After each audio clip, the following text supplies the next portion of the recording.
Estamos começando mais um Sem Limite e nós estamos hoje dentro de uma sala de aula para aprender muito junto com a garotada.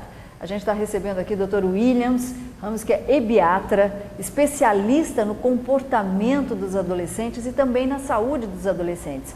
E reunimos alguns adolescentes aqui, alguns alunos do Colégio Poliedro de São José dos Campos, que têm algumas dúvidas e o tema é sexualidade na adolescência. E antes que os alunos, nossos convidados, obrigada galera por estar aqui com a gente hoje no Sem Limite, antes que eles comecem a perguntar, a primeira pergunta é minha, para a gente disparar aí esse nosso debate. Hoje o senhor está na roda de fogo aqui. Dr. Williams, quando a gente fala em sexualidade na adolescência, isso tem a ver com a escolha de sexo, com a descoberta do sexo? Por onde vai esse caminho? Eu acho que quando a gente vai falar de sexualidade, é legal a gente lembrar o seguinte, a palavra sexualidade ela tem uma abrangência muito maior, não é referir apenas ao sexo em si, mas todas as coisas que a gente está vivendo, desde o momento que a gente começa a ficar com alguém, a ter os primeiros contatos, os primeiros amassos, tudo isso já é de vivenciar a nossa sexualidade. Então a gente tem que tirar um pouquinho esse rótulo de sexualidade, ser só ligado a sexo. Sexualidade é tudo que a gente está vivendo. Existe ainda muito tabu em cima disso? Muitos tabus. Acho que as famílias têm dificuldade de conversar. A gente mesmo aqui na escola, às vezes, a gente fala com uma amiga, não fala com outra, menino não fala com menina algumas coisas. É um tabu muito grande ainda, até pela questão cultural da gente, né? E dentro de casa, eu queria saber de alguns dos alunos aí, quem já conversou sobre a questão sexo ou sexualidade com os pais. Seu nome é? Alana Cristina de Souza.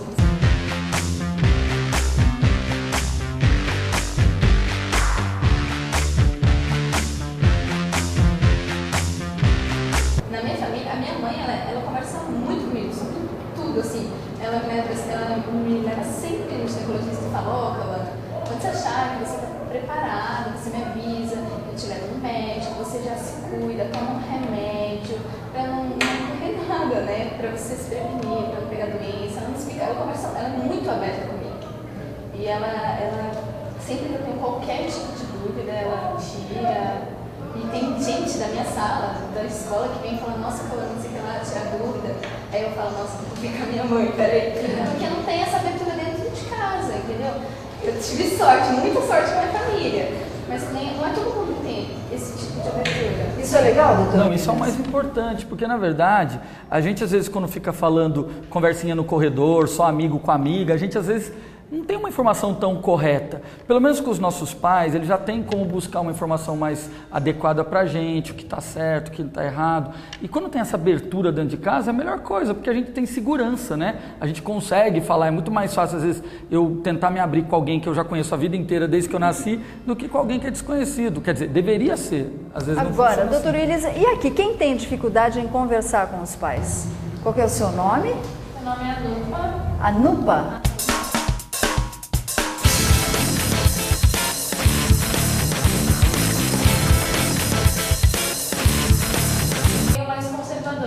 Então eu não tenho essa liberdade, eu não consigo falar com ele sobre essas coisas.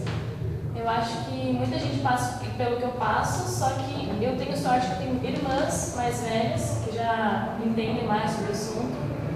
Então a liberdade que eu não tenho com os meus pais, eu tenho com elas. Mas você gostaria de ter essa liberdade com seus pais? Eu gostaria. E aí, doutor Williams? Qual é o caminho para a Anupa abrir a cabeça dos pais um pouco, sendo que tem toda uma tradição e uma cultura? Eu acho que a grande questão aí é a tradição mesmo, a questão cultural. Eu acho que isso é uma coisa que é difícil às vezes a gente vencer. O que a gente tem que fazer é sempre tentando conquistar nossos pais para aquela situação. Então, às vezes, você não vai conseguir chegar e ter uma abertura total de falar de sexualidade ou qualquer assunto relacionado a isso com os seus pais. Mas se devagarzinho você vai aproveitando no seu dia a dia uma ou outra situação, porque é legal, vai ser importante para você ter a presença deles em algumas informações.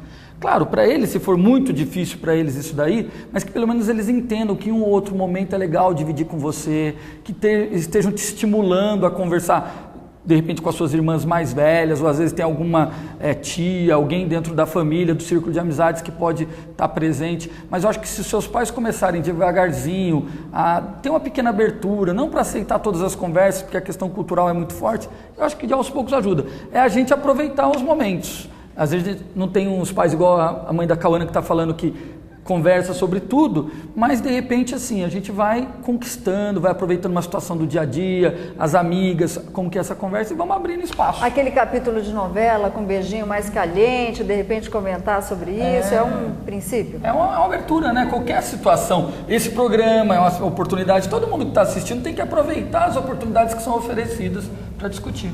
Agora, quando a gente também fala em sexualidade, a gente pergunta para a garotada, existe uma idade para começar aquele beijo na boca? Um beijo na boca. E aí, tem idade? Tem idade? Poder perguntar para eles, e aí? Assim, muito depende da pessoa em si, né? Porque tem gente que tem que ter muito preparo psicológico antes, porque, por exemplo, os meninos geralmente têm uma tendência a começar mais cedo, ou os meninos em si, né, sabe? De já ter esse negócio de já falar mais livremente com relação a esse assunto. As meninas não, as meninas são mais fechadas, porque na família as meninas já são tipo aquela queridinha do papai, e tipo, as meninas ficam todas numa reserva, porque os pais não querem isso. Os meninos já são bem mais abertos. Então, tipo, tudo depende realmente da pessoa. Porque, por exemplo, tem gente que começa a beijar na boca muito tarde, mas tem gente que começa muito cedo, mas a pessoa que começa a beijar na boca muito tarde pode ter uma relação sexual muito mais cedo de uma pessoa, entendeu? Então tem que ter o preparo da pessoa, o preparo psicológico, emocional, porque às vezes esse mundo que a gente está, né, como diz minha mãe, às vezes é muito difícil. Pode acontecer qualquer coisa no meio de nada, você tem que estar preparado para tudo. Qual que é o seu nome? Daphne. Quem que já deu um beijo mais forte aqui? Pode revelar. Beijo, não estou falando, eu estou falando um beijo mais forte. Qual é o seu nome? Rafael. Você está com quantos anos, Rafa? 16 anos. Como é que rolou?